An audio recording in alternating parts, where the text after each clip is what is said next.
Saudara, polisi menjadwalkan pemeriksaan 3 rekan Peggy Setiawan, tersangka kasus pembunuhan Vina dan Eki di Cirebon 8 tahun lalu. Para rekan Peggy menyebut Peggy berada di Bandung saat peristiwa terjadi. Merespons kejadian tersebut, Presiden Jokowi meminta polisi transparan dalam pengusutan kasus. 8 tahun berlalu, namun kasus pembunuhan pasangan kekasih Vina dan Eki di Cirebon, Jawa Barat masih tanda tanya. Memang 8 orang telah divonis dalam kasus tersebut. Terakhir pekan lalu polisi menangkap Peggy Setiawan alias Perong yang sempat jadi DPO.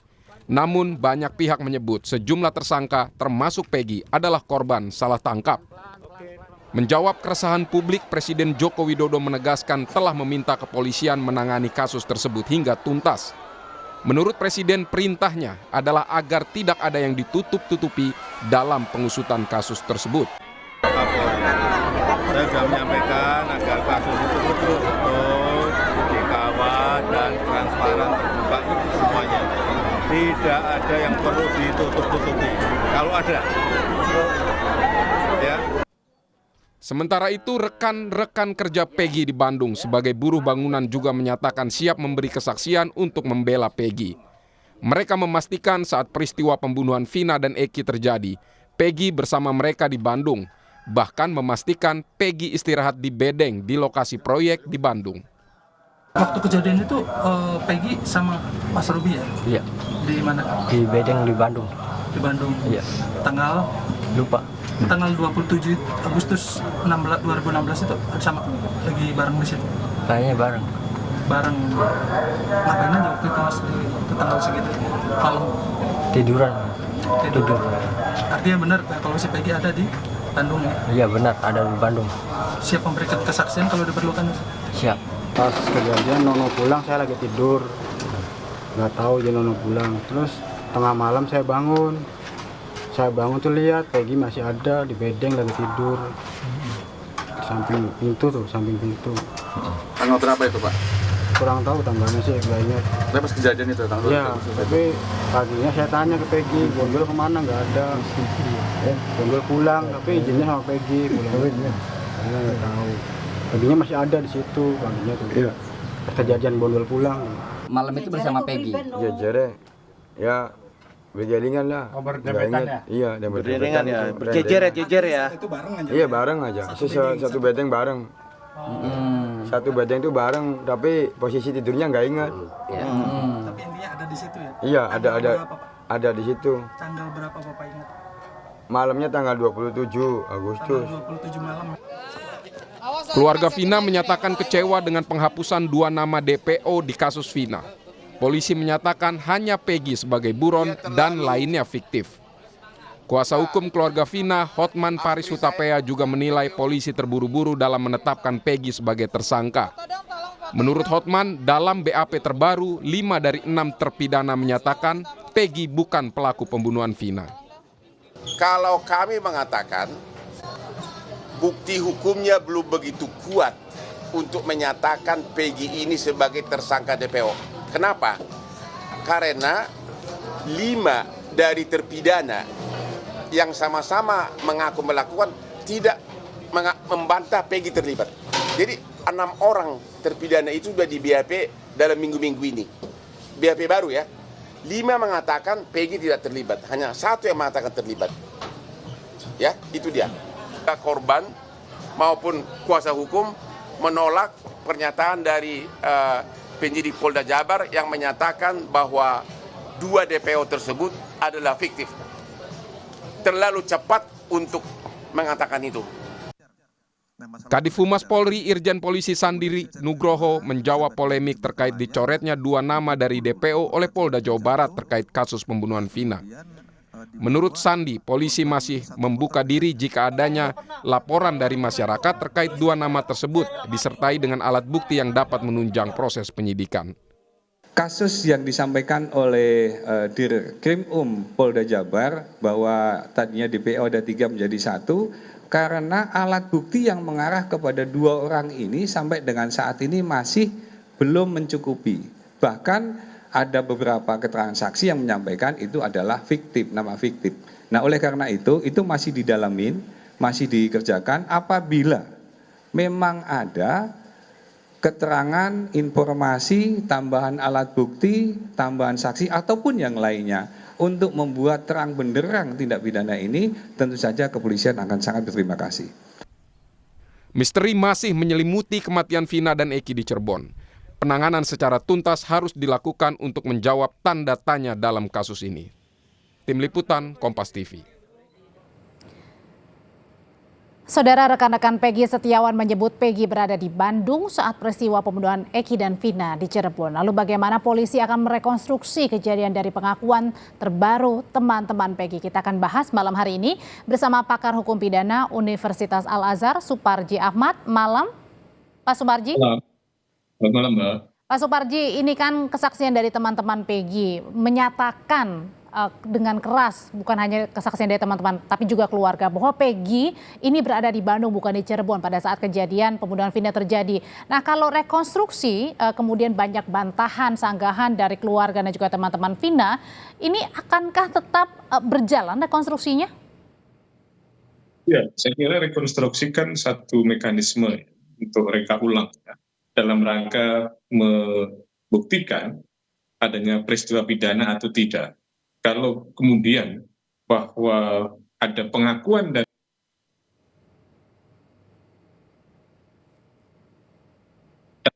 kejadian Peggy ada di Bandung gitu, maka kemudian dalam tanda petik secara tidak langsung bahwa Peggy tidak terlibat gitu ya. Maka kemudian pertanyaan berikutnya, kan ada ungkapan bahwa Peggy ini adalah ya sebagai aktor intelektual gitu, yang menyuruh, yang berkepentingan karena sakit hati ya.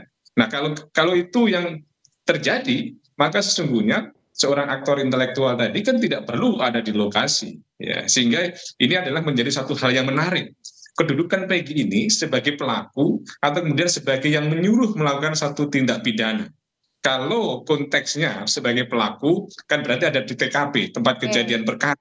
Kalau konteksnya sebagai yang menyuruh melakukan karena sakit hati, karena balas dendam, konon katanya kecewa dan sebagainya, maka memang tidak harus ada di lokasi. Tetapi terlepas dari argumentasi tadi itu, memang rasa-rasanya maksudnya kurang. Kalau belum tentu tidak harus ada di lokasi pada saat kejadian begitu ya, artinya menyuruh teman-temannya kalau memang benar begitu.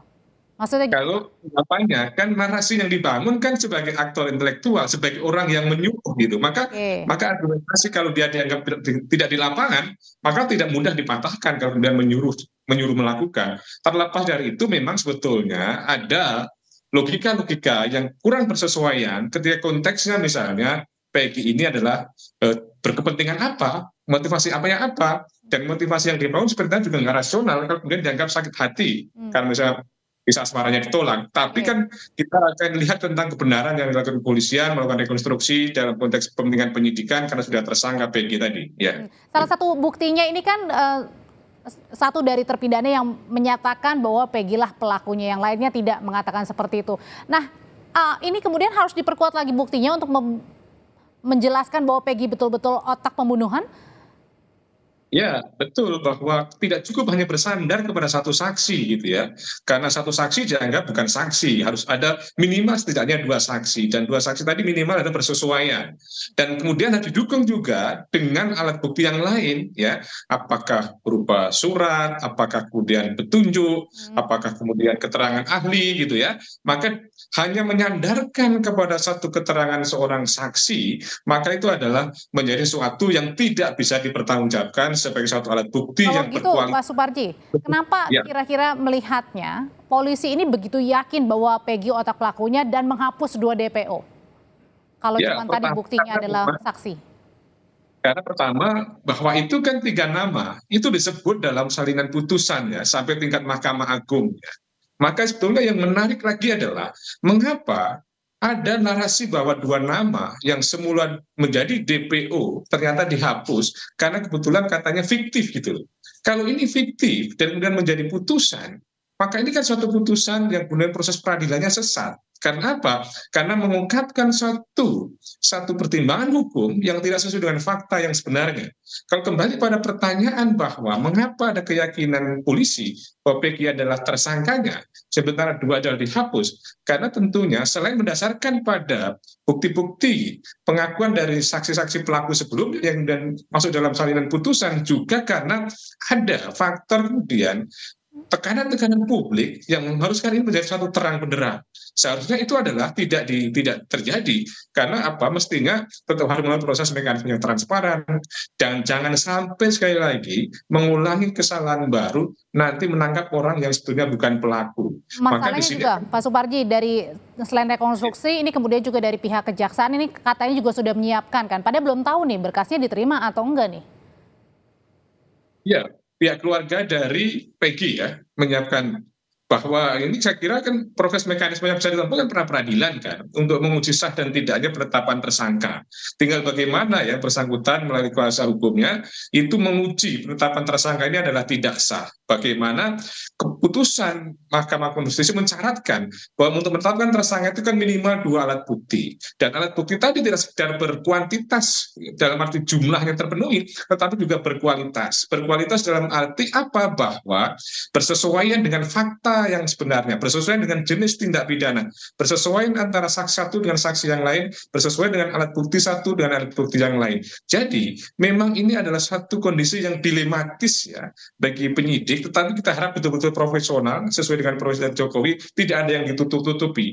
Dilema seperti apa? Dilema karena sudah lama prosesnya berhenti, dan yang kedua alat buktinya, barang bukti mungkin juga sudah berbeda dengan konteks yang masa lalu, konteks pada peristiwa tadi itu, tetapi yang pada siang lain ada desakan publik yang kemudian mengharapkan ini menjadi satu peristiwa yang terang benderang, menjawab kejanggalan-kejanggalan yang terungkap di dalam film atau adanya suara orang yang kemudian kesurupan dan lain sebagainya.